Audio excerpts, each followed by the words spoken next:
Good morning बच्चों। मैं लक्ष्मी सिंह आज आपको हिंदी का कक्षा 3 का पाठ 3 जिसका नाम इच्छा देवी का वरदान।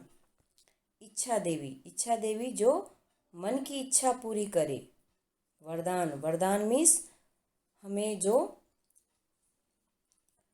हम जो मेहनत करते हैं उसका फल जो हमें मिलता है उसको वरदान हम कहते हैं। जैसे पहले ज़माने में ऋषि मुनि सब तपस्या करते थे और भगवान लोग प्रसन्न होके उनको वरदान देते थे, वैसे ही जैसे आप लोग अभी जिस टाइप से पढ़ाई करते हो, आप लोग पढ़ाई करते हो, फिर उसके अनुसार आपको एग्ज़ाम में मार्क्स मिलते हैं, उसको मेहनत का फल वरदान, इच्छा देवी का वरदान, इसके बारे में हम पढ़ेंगे। इच्छा देवी का वरदान। इस पाठ में बच्चों की मानसिकता पर प्रकाश डाला गया है और यह समझाने का प्रयास किया गया है कि बच्चे मासूम व भोले होते हैं। उनमें इतनी समझ नहीं होती कि वो अच्छे व बुरे में अंतर कर सके, और ये सही बात है। जो बच्चे होते हैं वो इतने मासूम और भोले होते हैं, उनको सही गलत का समझ नहीं होता है कि जो हम कर रहे हैं वो सही है या गलत है, वो अंतर नहीं कर पाते हैं। कुछ मित्र परेशान होकर आपस में यह चर्चा मीन्स बातें करते हैं कि उनके बड़े उन पर बहुत रोक टोक मीन्स ये मत करो, वो मत करो, ऐसे मत करो, यहाँ मत जाओ, वहाँ मत जाओ। रोक टोक मतलब मना करते थे, रोक टोक लगाते हैं। इससे बचने के लिए वे सब इच्छा देवी के पास जाते हैं। तब इच्छा देवी उन्हें आशीर्वाद देती है कि आज के बाद वे आज़ाद हैं, कोई उन्हें कुछ नहीं कहेगा। बच्चों ने तो वरदान मांग लिया इच्छा देवी से, पर उनको मालूम नहीं था कि हमने क्या वरदान मांगा है, ये हमारे लिए फ़ायदेमंद है या नुकसानमंद है, वो आगे बच्चों को मालूम पड़ेगा।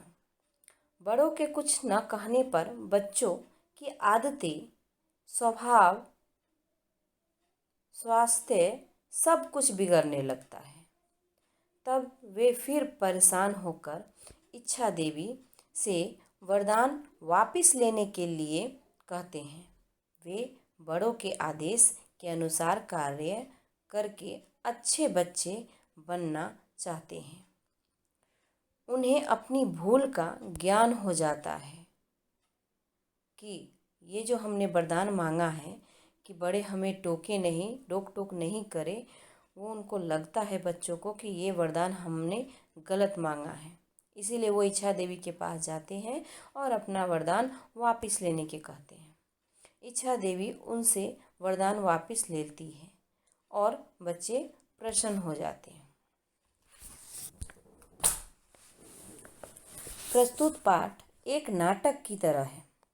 ये जो पाठ है वो एक नाटक की तरह है, जिसमें बच्चों की मानसिकता पर प्रकाश डालते हुए यह समझाने का प्रयास किया गया है कि बच्चे मासूम व भोले होते हैं।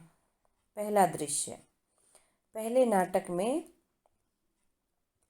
कुछ बच्चे एक पार्क में खेल रहे हैं।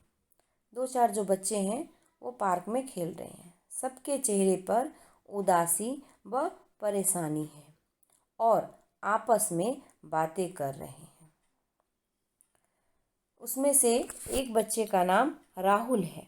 राहुल बोलता है, अरे दोस्तों, आज रामू काका ने भी हमें पार्क में खेलते हुए फटकार दिया। फटकार मीन्स डांट दिया कि पार्क में कूड़ा करकट मत फैलाओ।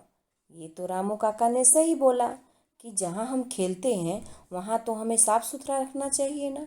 जो गंदगी है वो डस्टबिन में डालना चाहिए, ताकि हम खेले तो साफ़ सुथरा में खेले और हमको खेलने में भी अच्छा आएगा, मज़ा आएगा। लेकिन हम वही पार्क को गंदा करेंगे, सभी जगह गंदगी रहेगा, तो हमको उसमें ना बैठ पाएंगे ना खेल पाएंगे। इसीलिए हम जिस पार्क में खेल रहे हैं या कोई भी पार्क में, हमें पार्क को साफ सुथरा हमेशा रखना चाहिए, जिसे देखकर वह हम पर ही रोक लगाता है। बच्चे के मन में ऐसा आता है, जिसे देखो हम पे ही रोक लगाते रहते हैं। प्रखर, उसमें से दूसरे बच्चे का नाम प्रखर है। उसने बोला, हाँ मित्र, सही कह रहे हो। घर में माता पिता, विद्यालय में शिक्षक और पार्क में यह माली सभी हम पर रोक लगाते हैं। उसका कहना था, प्रखर का, कि घर पे मम्मी पापा, विद्यालय में, स्कूल में शिक्षक और पार्क में माली, ये सब हमें रोक टोक लगाते रहते हैं। ये नहीं करो, वो नहीं करो, ऐसे मत करो, वैसे करो, ऐसा।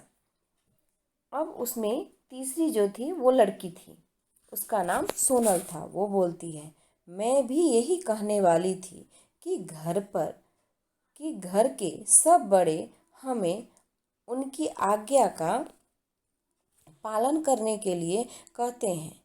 किताबें कापियाँ अलमारी में रखो, जूते रैक में रखो, सुबह शाम दांत को साफ करो। अब हम छोटे बच्चे ही तो हैं, इतना काम करें, कितना काम करें। पर ये तो सही बात है ना। अगर आप अपनी किताबें कॉपियाँ अगर सही जगह पर रखोगे तो टाइम पे, समय पे आपको मिल जाएंगे। नहीं तो आप पढ़ाई किए, इधर फेंक दिया, उधर रख दिया, तो फिर बाद में जब स्कूल जाने की टाइम आएगी या पढ़ने की टाइम आएगी तो आपको मिलेगा ही नहीं। इसीलिए हमेशा हमें अपनी सामानें अपनी जगह पर ही रखनी चाहिए, ताकि हम जब हम उसे इस्तेमाल करने के लिए खोजें तो हमें समय पे मिल जाए और हमारा समय भी बर्बाद नहीं हो। और रही दांत साफ करने की बात, अगर दांत साफ नहीं करेंगे, ऐसे ही खाना खा लेंगे तो हमें कितना नुकसान होगा। एक तो दांत में कीड़े लग जाएंगे, फिर दांत के थ्रू, दांत के सहारे हमारे जो कीड़े, गंदगी होगी, कीड़े होंगे, वो हमारे पेट में जाएंगे। उससे हमारे पेट में कीटाणु बढ़ जाएंगे, हमारा स्वास्थ्य ठीक नहीं रहेगा। मानुषी, चौथी जो है वो मानुषी है। वो भी बोलती है, हमें तो समझ नहीं आता कि क्या करे। अब पांचवा बच्चा, आरव। आरव, मेरे पास एक सुझाव है। आरव बोलता है, मेरे पास एक सुझाव है। हम सब इच्छा देवी के पास जाते हैं, उन्हें अपनी समस्या बताते हैं। बच्चे एक साथ, हाँ हाँ, चलो चलो चलो चलो माता इच्छा देवी के पास।